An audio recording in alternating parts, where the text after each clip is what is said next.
अगला सवाल है, घर परिवार में रहकर भजन कैसे करें। घर परिवार तो भजन का एक जमीन है। मतलब घर परिवार ही भजन का एक स्थान है, जगह है। मंदिर हमारा सोच बोझ है कि मंदिर में ही भगवान है, ऐसा नहीं। घर परिवार में ही तो भजन हो सकता। विशेष रूप से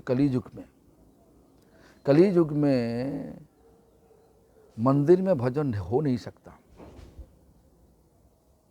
इतना आसानी से हो नहीं सकता, सरल रूप से हो नहीं सकता। मंदिर में हर एक प्रकार लोग है, ग्रुप भी है, उसमें तो बहुत दिक्कत होता। तुम्हारा मन का जो इच्छा तुम कर नहीं सकता। मंदिर का जो अधिकारी है उनका बात सुनना ही पड़ेगा।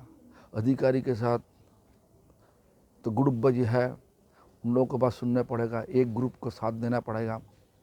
इस प्रकार सब है। लेकिन घर तो अपना हिसाब से चलाओ।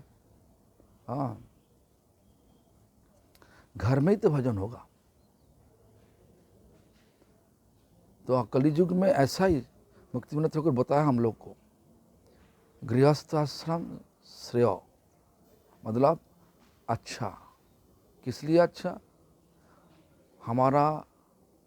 हमारा जो उपलब्धि, हमारा जो विचार अनुसार गुरु का विचार लेकर के हम पूरा रूप से हम घर में भजन कर सकता। तो इसलिए घर में पहले तो पत्नी को, पोती को, जितना सब संतान है, जितना रिश्तेदार घर में है, सबको इस धर्म के बारे में बताना चाहिए।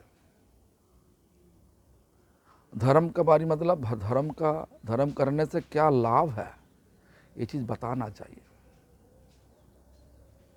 तो कोई लोग तो विरोध करेगा ही, लेकिन तब भी अपना लोग थोड़ा विरोध करे,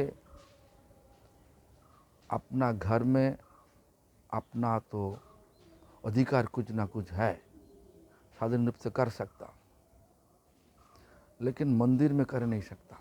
इसीलिए घर ही अच्छा स्थान है, अच्छा जगह है, जहाँ पे हम लोग हमारा उपलब्धि अनुसार भगवान का सेवा कर सकता। भजन मतलब सेवा।